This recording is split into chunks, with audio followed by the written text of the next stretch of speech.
Hey, Derek Evans here from hopeithelps.org. I'm your author, and today's post is about the one thing that I think could change everything.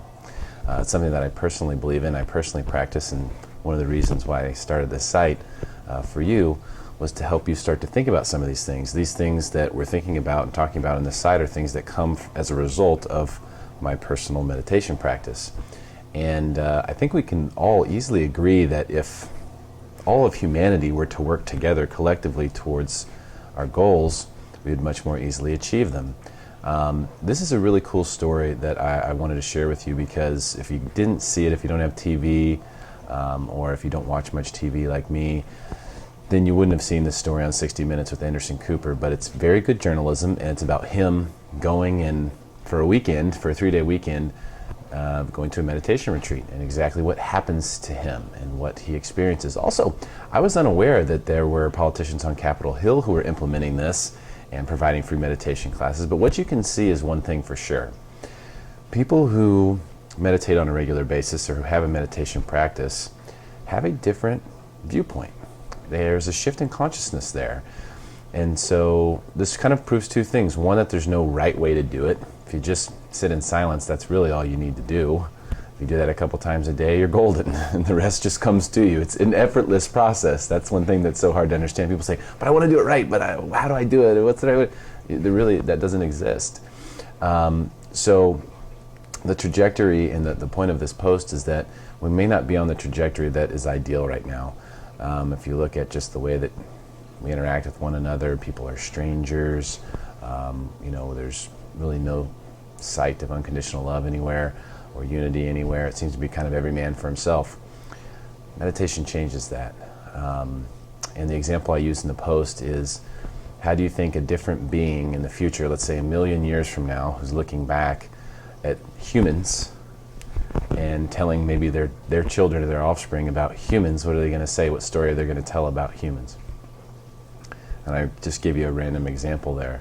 But I think that we can change that trajectory, because right now it doesn't look good. I mean, it looks like we're going to run out of resources. There's a certain time in the future where that's going to happen. There's catastrophes on a regular basis. We haven't had one in a long time on the planet.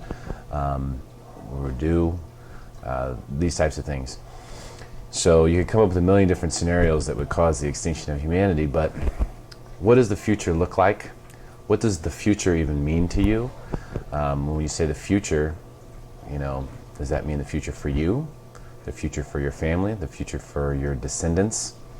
What does it mean the future of life in general, collectively, as one unit? And I think no matter what, life will flourish with or without humans.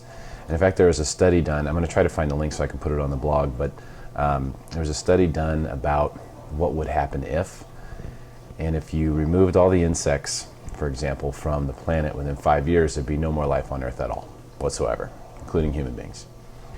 However, what they found was that if you were to remove human beings from the planet, life would flourish. So maybe it's our destiny to be extinct, to just be here to show a glimpse of what's possible with creation.